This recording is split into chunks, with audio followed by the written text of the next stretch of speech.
মাগদুব হচ্ছে ইহুদিরা। মাগদুব কারা বলেন না, কারা? আর দলিন অভিশপ্ত কারা? ইহুদিদের। অভিশপ্ত হওয়ার কারণটা কি? আল্লাহ রাব্বুল আলামিন বলেন, শোনো কারণ কি। وَضُرِبَتْ عَلَيْهِمُ الْمَسْكَنَةُ ذَلِكَ بِأَنَّهُمْ كَانُوا يَكْفُرُونَ بِآيَاتِ اللَّهِ وَيَقْتُلُونَ الْأَنْبِيَاءَ بِغَيْرِ حَقٍّ ذَلِكَ بِمَا عَصَوْا وَكَانُوا يَعْتَدُونَ। তাদের উপর দারিদ্র এবং অসহায়তার অভিশাপ বর্ষিত হয়েছে। এর কারণ হলো তারা আল্লাহ পাকের আয়াতকে অস্বীকার করেছে। তারা অকারণে আল্লাহর নবীদেরকে হত্যা করেছে এবং প্রত্যেকটি ব্যাপারে আল্লাহর শরীয়তের সীমা লঙ্ঘন করেছে। যুরিবাত আলাইহিমুল যিল্লাতু ওয়াল মাসকানা ওয়া বাউ বিগাদাবিন মিনাল্লাহ। আল্লাহ পাক বলেছেন, চিরকাল ইহুদিরা অভিশপ্ত, তাদের কোনো আবাসস্থল হবে না, সারা জীবন ঘুরে বেড়াবে। আপনারা বলবেন, কই ঘুরে বেড়ায় না তো, তাদের তো জায়গা হয়েছে জেরুজালেমে, ইসরায়েলে, সেখানে তারা জায়গা করে নিয়েছে। তাহলে এটা কেমন হলো? এটা এইভাবে হচ্ছে, ওখানে তাদেরকে প্রতিষ্ঠিত করেছে আমেরিকা, ঠিক কিনা? আল্লাহ পাক কোরআন শরীফের মধ্যে বলেছেন, যদিও মানুষের সাহায্যে কোনো জায়গায় তাদেরকে আল্লাহর ইচ্ছায় অথবা মানুষের সাহায্যে কোথাও যদি জায়গা হয়, অপমানের জীবন যাপন করতে হবে সারাটা জীবন, কিয়ামত পর্যন্ত দুঃখে দুঃখে মরতে হবে, দেশে দেশে ঘুরে বেড়াতে হবে ভিক্ষুকের মতো। সে অবস্থাই হয়েছে। আমেরিকা ওদের উপর থেকে হাত উঠায় নিক, মধ্যপ্রাচ্যের আজকের ২০ ফোড়া ইসরায়েল। আমেরিকা যদি তাদের রুবুবিয়াতে প্রতিপালনের হাতটা উঠায় নেয়, তাহলে আরব দেশে যত লোক আছে যুদ্ধ করা লাগবে না, এক পাশে গিয়ে পেশাব করলে ভাইসে লোহিত সাগরে চলে যাবে। সুতরাং এই ইহুদিদের পথ অনুসরণ করা যাবে না। ইহুদিরা অপরাধ করছিল কি? একটু আগেই বললাম, তারা আল্লাহর আয়াতকে অস্বীকার করেছে, তারা নবীদেরকে হত্যা করেছে। এটাই হলো তাদের অপরাধ। তারা শরীয়তের ব্যাপারে বাড়াবাড়ি করেছে। সুতরাং আল্লাহ পাক বলছেন, ইহুদিদেরকে ছাড়তে হবে, খ্রিস্টানদের অনুকরণ ছাড়তে হবে। ইহুদি খ্রিস্টান সকলের অনুকরণ ছেড়ে দিয়ে নিয়ামত প্রাপ্ত ওই 4 শ্রেণীর লোকের অনুসরণ করতে হবে, তাহলেই খাঁটি মুসলমান হওয়া যাবে। কোন আলহামদুলিল্লাহ। শুকর করা, কৃতজ্ঞতা প্রকাশ করার সূরা। এই সূরাটির মধ্যে মানুষ আল্লাহ পাকের অসীম অনুগ্রহের শুকরিয়া আদায় করে বলে প্রশংসার মাধ্যমে, এই জন্য এটার নাম হয়েছে সূরাতুশ শুকর। সূরাটির না আরেকটি নাম হচ্ছে সূরাতুদ দোয়া। এই সূরাটি একটি দোয়া, একটি প্রার্থনা, আল্লাহ পাকের কাছে প্রার্থনা করা হয়, সেজন্য এটার নাম হচ্ছে সূরাতুদ দোয়া। এর আরেকটি নাম হচ্ছে সূরাতুস সুয়াল, অর্থাৎ কামনা করার সূরা, আল্লাহর কাছে চাওয়ার সূরা। এই সূরায় অনেক কিছু আছে যা আল্লাহর কাছে চাওয়া হয়। এই সূরাটি, এর আরেকটি নাম হচ্ছে সূরাতুশ শিফা, অর্থাৎ প্রতিষেধক, রোগ ব্যাধি ইত্যাদি মুক্ত হওয়ার জন্য। সূরা ফাতিহা, আপনারা আল্লাহর ওলিদের কাছে, ওলামাদের কাছে যে যান, পানি নিয়ে, তেল নিয়ে, কালো জিরা নিয়ে, ওনারা যা পড়ে ফু দেন, সেই গোপন কথাটা বলে দেই, সেটা হচ্ছে সূরা ফাতিহা। সূরা ফাতিহা কোন কোন কিতাবে মুফাসসিরিন ইকরাম লিখেছেন, মুহাদ্দিসিনরা লিখেছেন যে দুরারোগ্য ব্যাধি, কোন ওষুধে ভালো হচ্ছে না, প্রতিদিন 40 বার করে সূরা ফাতিহা পড়ে পানিতে দম করে ফজরের পরে 41 দিন যদি এভাবে সেবন করে, সেই দম করা পানি দুরারোগ্য ব্যাধিও আল্লাহ পাক ভালো করে দিবেন। সুবহানাল্লাহ বিহামদি। এটা হচ্ছে সূরাতুশ শিফা। এটাকে বলা হয় সূরাতুস সালাত। নামাজ হবেই না সূরা ফাতিহা ছাড়া, নামাজ সূরা ফাতিহা ছাড়া হবে না। এই জন্য লা সালাতা লিমান লাম ইয়াকরা বিফাতিহাতিল কিতাব, হাদিস শরীফে এসেছে সূরা ফাতিহা ছাড়া নামাজ শুদ্ধ হবে না, নামাজ জায়েজ হবে না। সেই জন্য এটার নাম হচ্ছে সূরাতুস সালাত। কোরআনে কারীমের এই সূরাটি, এটাকে হযরত পীর সাহেব কেবলা একটি আয়াত তেলাওয়াত করে বলেছেন, সাবউল মাসানি। এটা হচ্ছে নিত্য পাঠনীয় সপ্তবাক্য, যে 7টি বাক্যকে সবসময় পড়া লাগে। তার মানে হচ্ছে যে ব্যক্তি নামাজ পড়ে 5 ওয়াক্ত 24 ঘন্টার ভিতরে সূরা ফাতিহা একেবারে কম করেও যদি হয় তাহলে 40 বার এই সূরা 24 ঘন্টায় নামাজি ব্যক্তিকে পড়তে হয়। এই জন্য সবসময় পাঠনীয় এই সূরাটি মোট অক্ষর সংখ্যা হচ্ছে 113, শব্দ সংখ্যা হচ্ছে 25টি। এটি হচ্ছে সূরা ফাতিহা, একটি রুকু, 7টি আয়াত। নাজিলের অবতীর্ণ হওয়ার স্থান হচ্ছে মক্কা আল মুকাররমা। রাসূল করিম সাল্লাল্লাহু আলাইহি ওয়াসাল্লামের মক্কি জিন্দেগিতে সূরাটি অবতীর্ণ হয়। শুরু হচ্ছে সূরা ফাতিহা, আলহামদুলিল্লাহি রাব্বিল আলামিন। সূরা ফাতিহা আমি বলি এটি যেন একটি অভিনন্দন পত্র। এটি কি? অভিনন্দন পত্র। বান্দা দিচ্ছে তার রবকে, রবের ভাষায় শেখানো অভিনন্দন পত্র বান্দা তার রবকে প্রকাশ করছেন, দিচ্ছেন। অভিনন্দন পত্রে 3টা জিনিস থাকে, আপনারা লক্ষ্য করে শুনলে বুঝতে পারবেন ইনশাআল্লাহ। একবার ভাবুন যে কত বড় কথা, 30 পারা কোরআনের মধ্যে যা আছে তার সবটা আল্লাহ পাক তার সারাংশ সূরা ফাতিহায় ঢুকাইছেন। তাহলে এটা জিনিসটা কি এটা বুঝতে হবে, এবং সেই ধরনের অন্তর নিয়ে মন নিয়ে বসতে হবে আর বুঝতে চেষ্টা করতে হবে। আমি ধীরে ধীরে আপনাদের সামনে পেশ করব ইনশাআল্লাহ, বিইজনিল্লাহ, বিমাশিয়াতিল্লাহ, বিফদলিল্লাহ। সূরা ফাতিহার মধ্যে আমি বলেছি এটা একটি অভিনন্দন পত্রের মতো। কিরকম? অভিনন্দন পত্রে 3টা জিনিস থাকে। কয়টা জিনিস থাকে? 3টা। প্রথমে থাকে প্রশংসা। অভিনন্দন পত্রে প্রথমে কি থাকে? প্রশংসা। 2 নম্বরে থাকে পরিচয়। 3 নম্বরে থাকে দাবি। 3 নম্বরে থাকে দাবি। প্রথমেই দাবি করা হয় না, এটা ঠিক না। প্রথমেই প্রশংসা। সমস্ত অভিনন্দন পত্র আপনারা দেখবেন, মন্ত্রী আসুক, প্রেসিডেন্ট আসুক, অভিনন্দন পত্র পেশ করা হয়, সুন্দর ভাষায় লেখে, হে সংগ্রামী জননায়ক, গরিবের বন্ধু, জাতির কিছু একটা, এইভাবে করে বহুত প্রশংসা করে তারপরে তার নাম খুঁজে পাওয়াই মুশকিল প্রশংসার ঠেলায়। আপনার আগমনী বার্তায় আমাদের এই চট্টগ্রামের আকাশ বাতাস মুখরিত, আবাল বৃদ্ধ বনিতা আনন্দে উদ্বেলিত, কে কি করবে দিশে করতে পারছে না, এরকম প্রশংসা। এই প্রশংসা দিয়ে তারপরে বলে আমরা চট্টগ্রাম কলেজের কর্তৃপক্ষ, আমাদের বেড়া নাই, টিন নাই, চাল নাই, ইট নাই, সিমেন্ট নাই, আমাদের এগুলি দাবি। তাহলে প্রথমে গেল প্রশংসা, 2 নম্বরে পরিচয়, 3 নম্বরে দাবি। মূলত এই ভদ্রতা প্রথমে কেউ বলে না, মন্ত্রী সাহেব চিটাগংয়ে আসছেন তো আমাদের দাবি না মিটাইয়া ঠ্যাং আস্ত নিয়ে ঢাকা ফিরতে পারবেন না, এরকম বলে নাকি? এরকম বললে কিছুই পাওয়া যাবে না। মূলত এই যে ভদ্রতা, এই শালীনতা, এই শিষ্টাচার শিক্ষা দিয়েছে আল কোরআন। সুবহানাল্লাহ বিহামদিহি।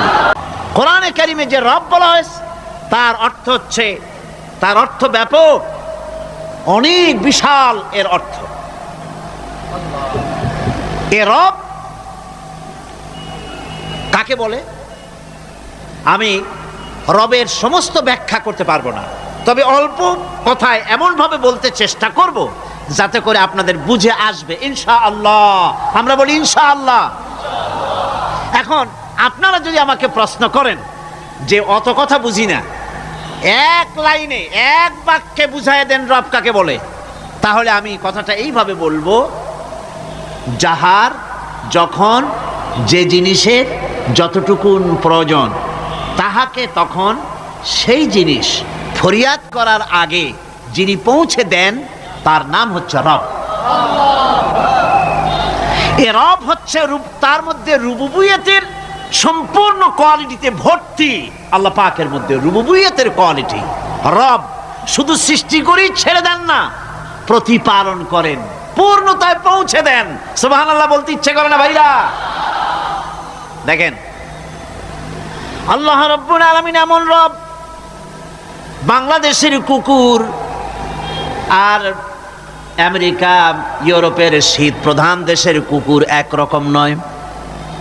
আমাদের দেশের পশু ইউরোপ আমেরিকা শীত প্রধান দেশের পশু একরকম নয়।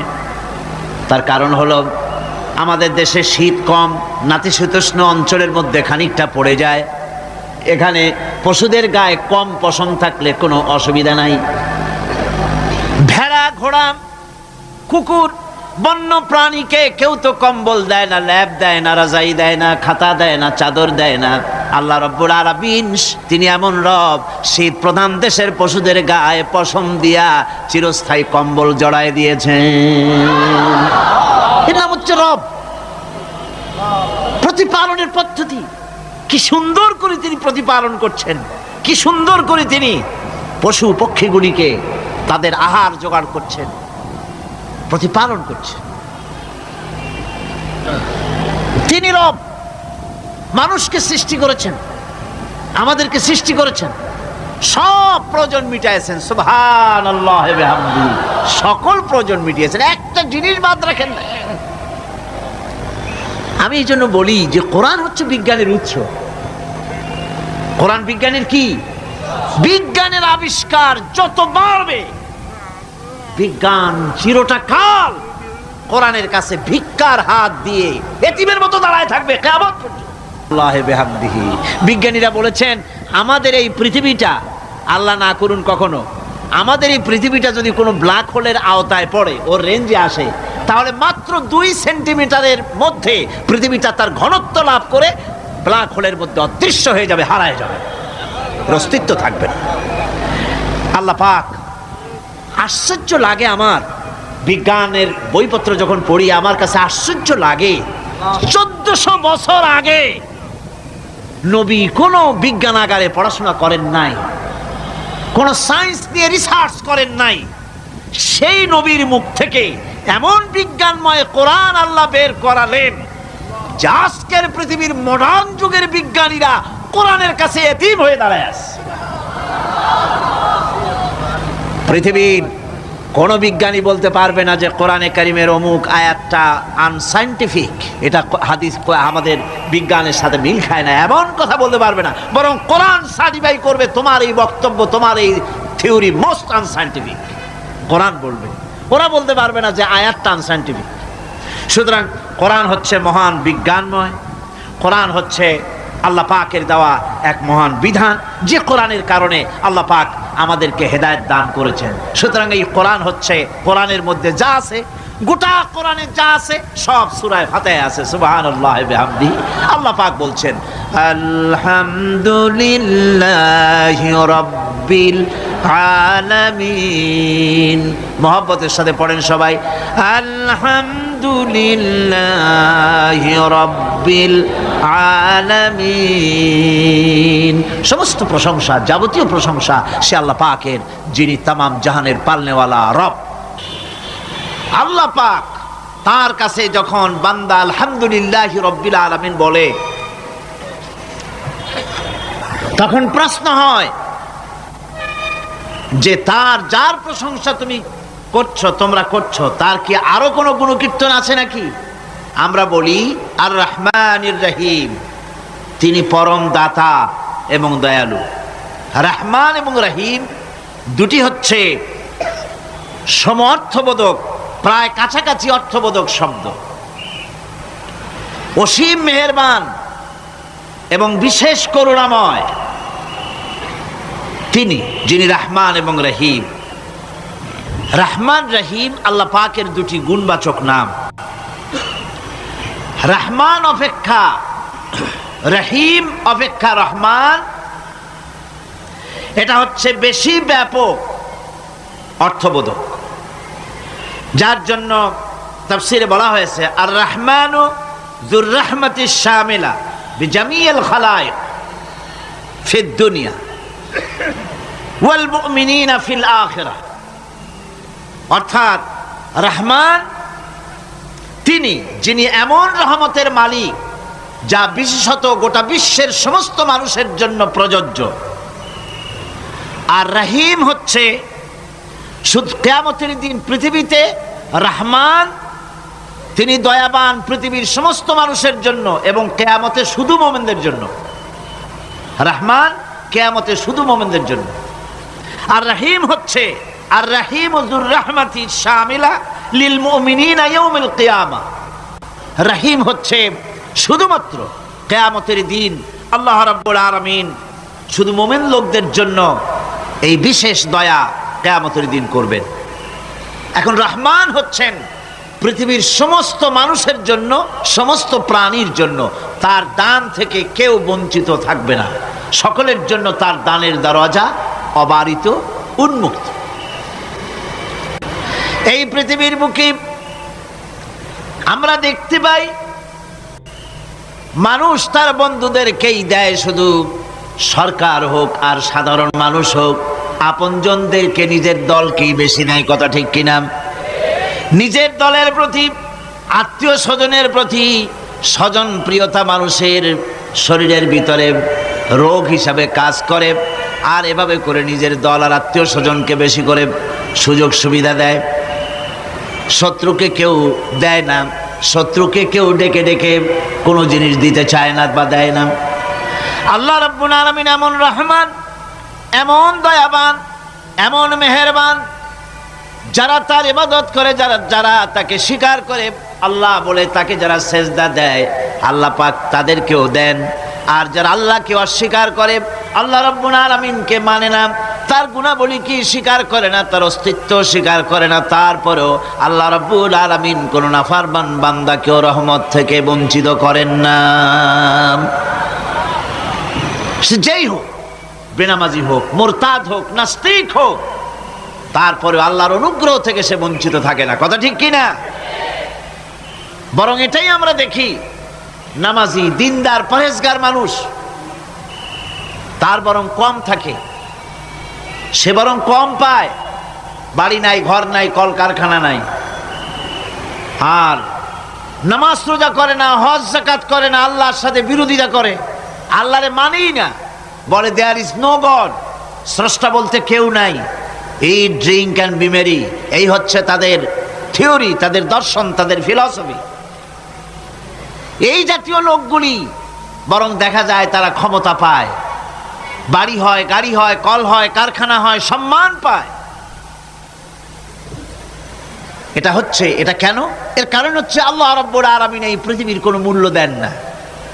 এই পৃথিবীর মূল্য যদি আল্লাহ পাকের কাছে একটা মশার ডানার তুল্য যদি হতো, আল্লাহ পাক বিদ্রোহীদেরকে, কাফেরদেরকে এক ঢোক পানি আল্লাহ পাক গিলতে দিতেন না। এবার চিন্তা করেন, আল্লাহর ব্যাপারে যে দৃষ্টান্তটা দেওয়া হয়েছে, দৃষ্টান্তটা কত গুরুত্বপূর্ণ। মশার ডানার তুল্য, মশার ডানার তুল্য এই পৃথিবীর দাম নাই আল্লাহর কাছে। আপনাকে যদি কেউ 10 লক্ষ মশার ডানা বহু কষ্ট করে জোগাড় করিয়া যদি কেউ দেয়, তাহলে আপনি কয় টাকা দিয়ে কিনবেন? 4 পয়সা দিয়েও একজনে বলছে 4 পয়সাও দিবে না। তাহলে বোঝেন এর কোনো মূল্য নাই। একটা মশার ডানার তুল্য মূল্য আল্লাহ পাক এই পৃথিবীর দেন না, যার কারণে অবারিত উন্মুক্ত হস্তে আল্লাহ পাক সমস্ত মানুষের জন্য, প্রাণী জগতের জন্য তিনি করুণা করেছেন সকলকে।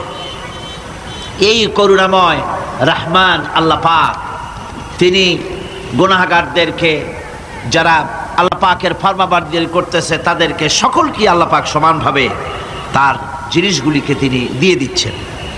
তাই রহমতের মধ্যে আছে স্নেহ, আছে প্রীতি, আছে অনুগ্রহ।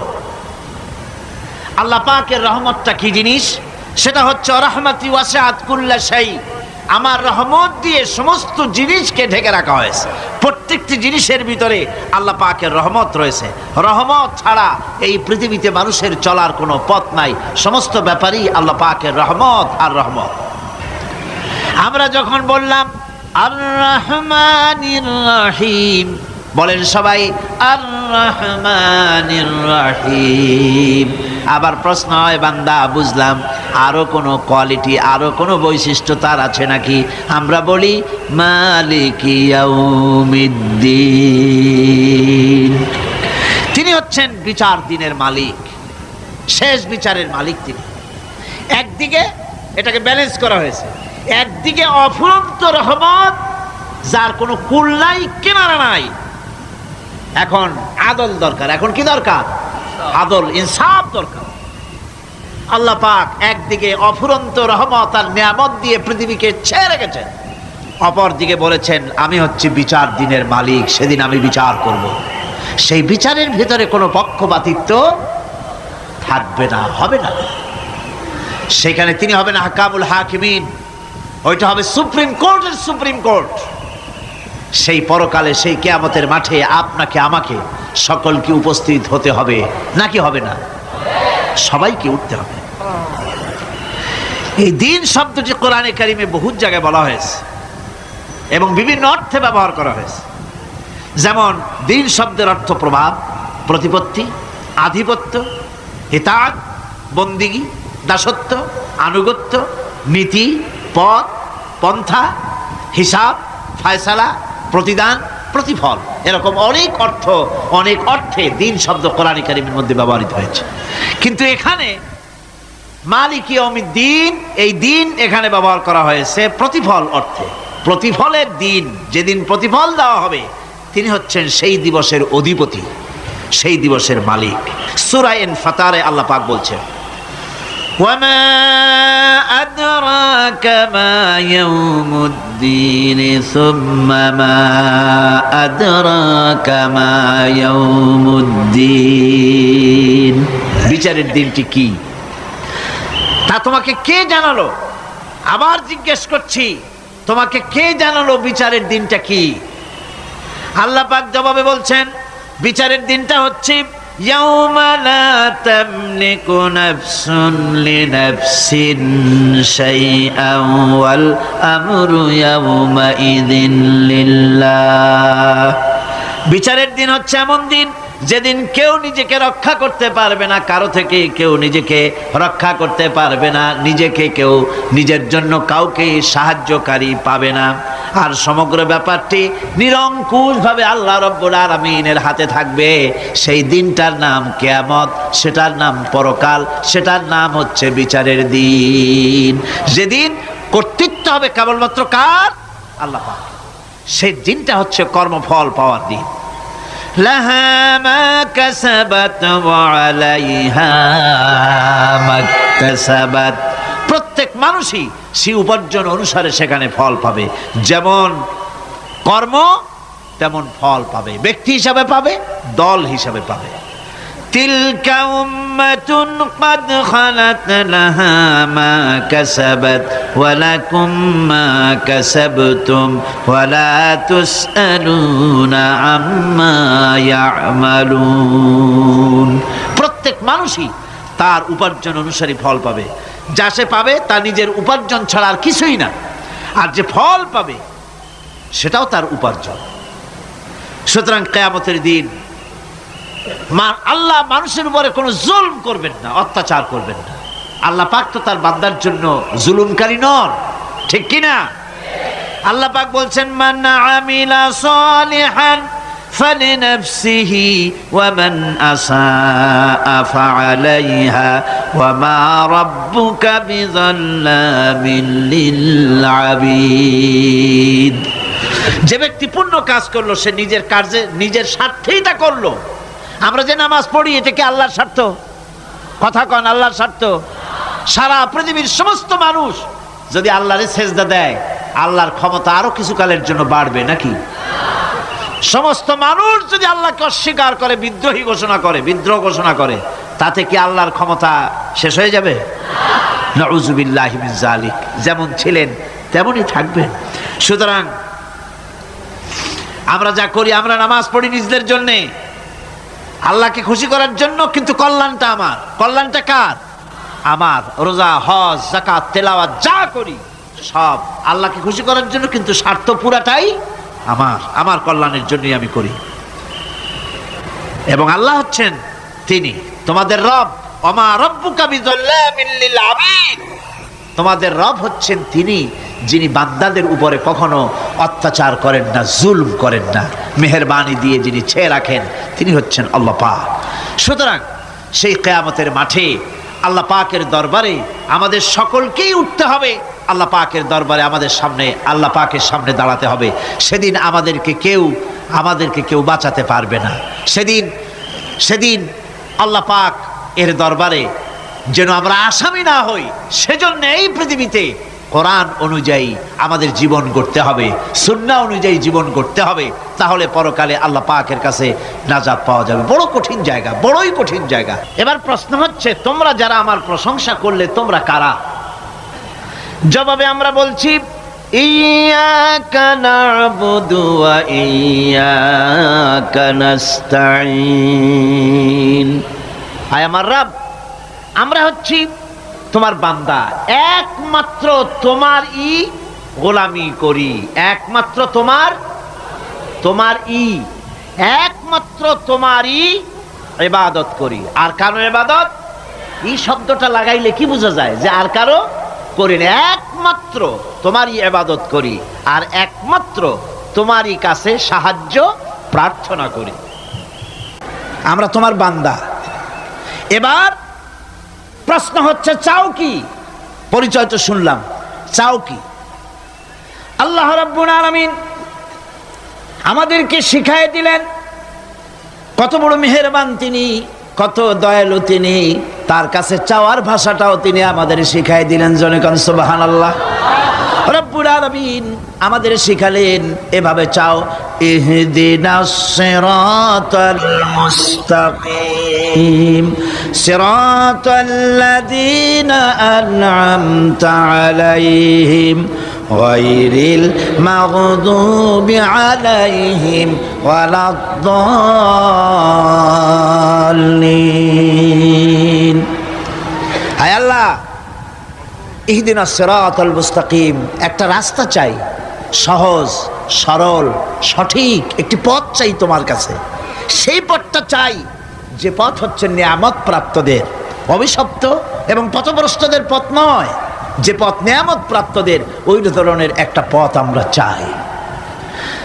পথ দেখাবার মালিককে কোরআনে কারীম বলছে, আল্লাহ রাব্বুল আলামিন বলেন, ওয়া আলাল্লাহি কাসদুস সাবিলি ওয়া মিনহা জাইরুন ওয়ালাউ শাআ লাহাদাকুম আজমাইন। ওয়া আলাল্লাহি কাসদুস সাবিল, সোজা রাস্তা বলে দেওয়ার দায়িত্ব আমি আল্লাহর। সোজা রাস্তা বলে দেওয়ার দায়িত্ব কার? তিনি বলছেন, বলার দায়িত্ব আমার, সোজা রাস্তাটা আমি বলে দেব। আল্লাহ রাব্বুল আলামিনের কাছে বান্দা যখন রাস্তার দাবি করলো, সোজা পথ চাই, সহজ পথ একটা তোমার কাছে চাই, রব্বুল আলামিন সূরা ফাতিহার 7টা আয়াতের এই অভিনন্দন পত্রের জবাবে 30 পারা কোরআন শরীফ আল্লাহ পাক বান্দারে দান করে দিলেন। জবাবে বলে দিলেন, ওয়া আনি'বুদুনি হাযা সিরাতুম মুস্তাকিম। সোজা রাস্তাটা হলো আমার আনুগত্য, আমার গোলামি, আমার দাসত্ব, এটাই হলো সোজা রাস্তা। এই সোজা রাস্তাটা আমি বলবো। রাস্তা তো অনেক হতে পারে, কিন্তু সোজা রাস্তা বলে দেওয়ার দায়িত্ব কার? আল্লাহ পাকের। দেখেন, এই যে বিশাল মাহফিল, এই মাহফিলে যত লোক আসছে, সব লোক কি এক মতের, এক চিন্তার, এক আদর্শের? না। এই কয়েক লক্ষ জনতার ভেতরে হাজারো মতের লোক আছে, হাজারো চিন্তার লোক আছে, হাজারো আদর্শের লোক আছে। সব আদর্শ, সব চিন্তা, সব কি ঠিক? সবটাই কি নির্ভুল? না, সঠিক নির্ভুল একটা। কয়টা হয়? একটাই হয় মাত্র।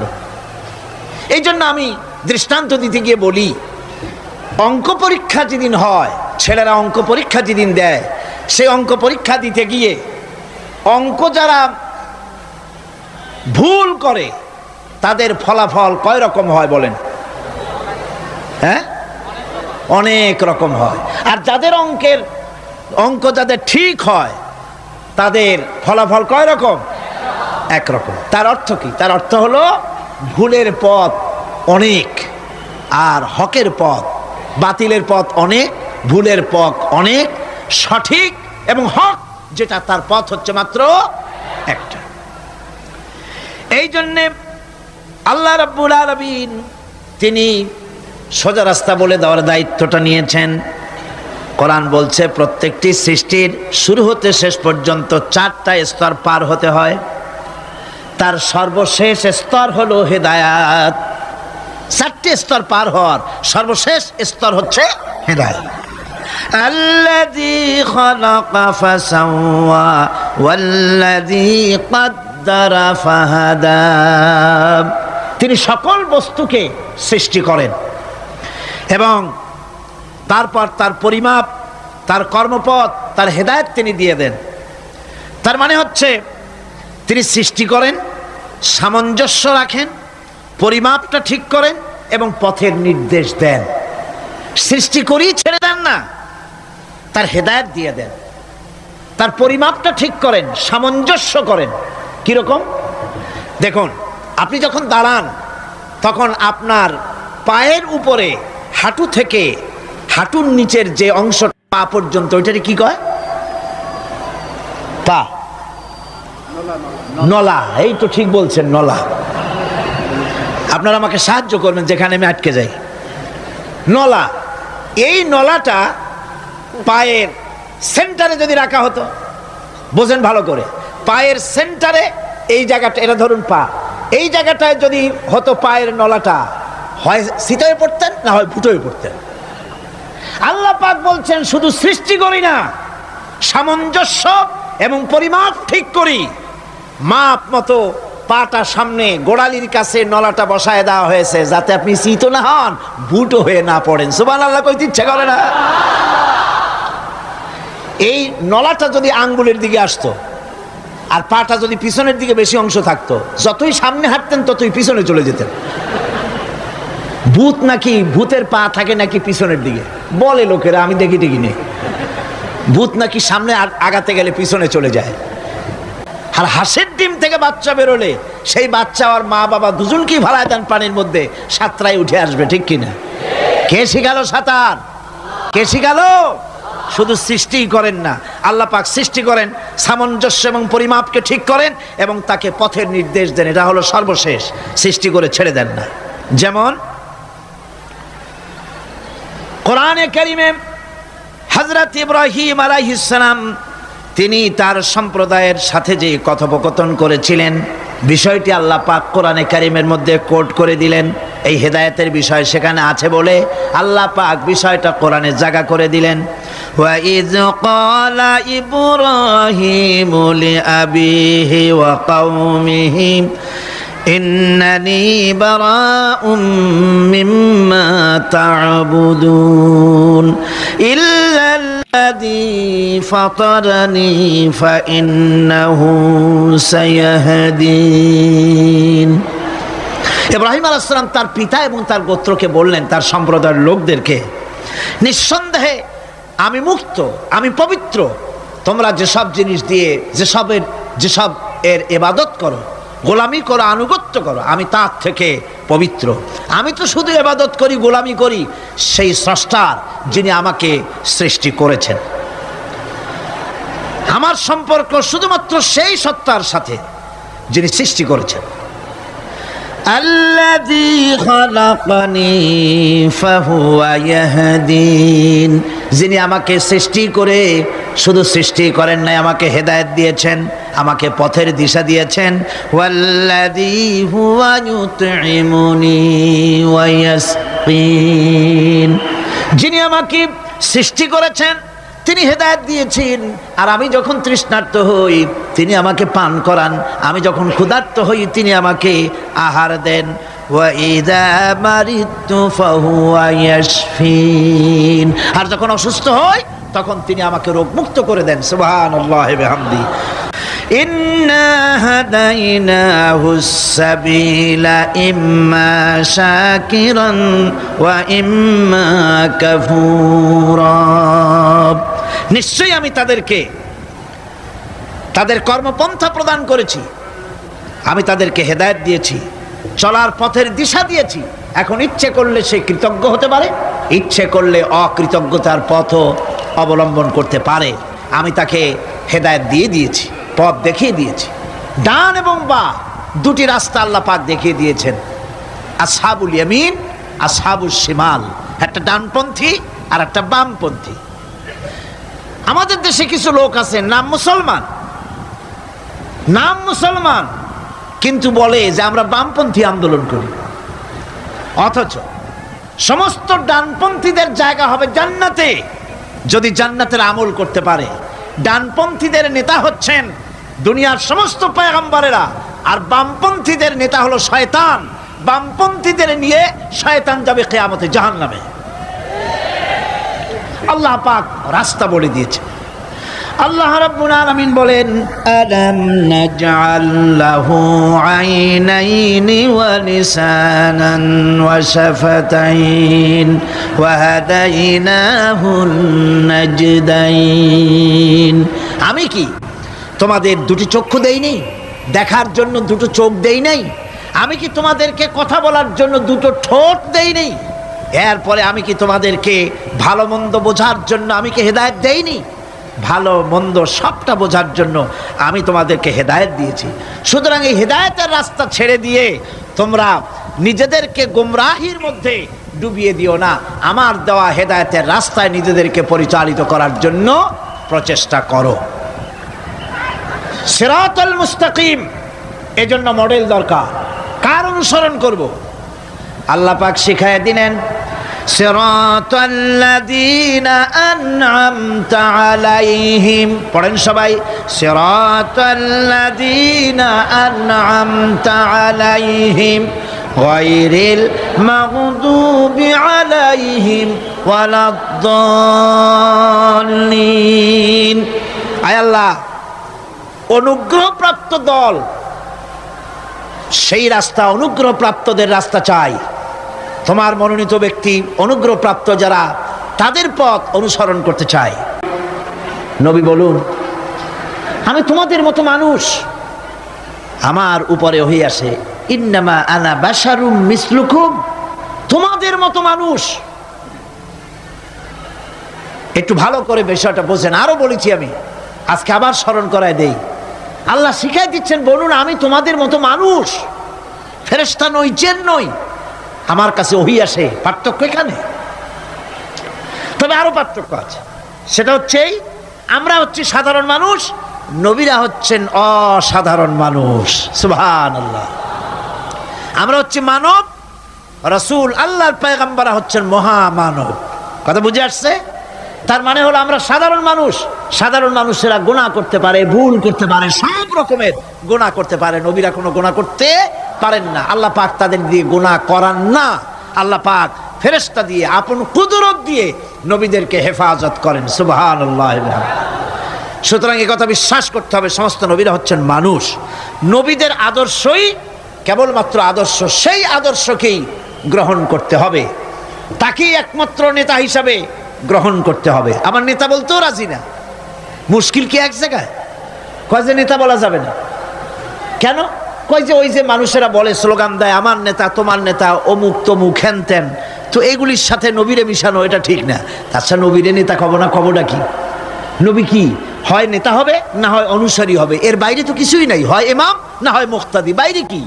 বাইরে তো নাই কিছু। সুতরাং নবী কি মুক্তাদি হবে? নবী কি অনুসারী হবে? নিশ্চয়ই হাজার বার নবী হচ্ছেন ইমাম, নবী হচ্ছেন নেতা।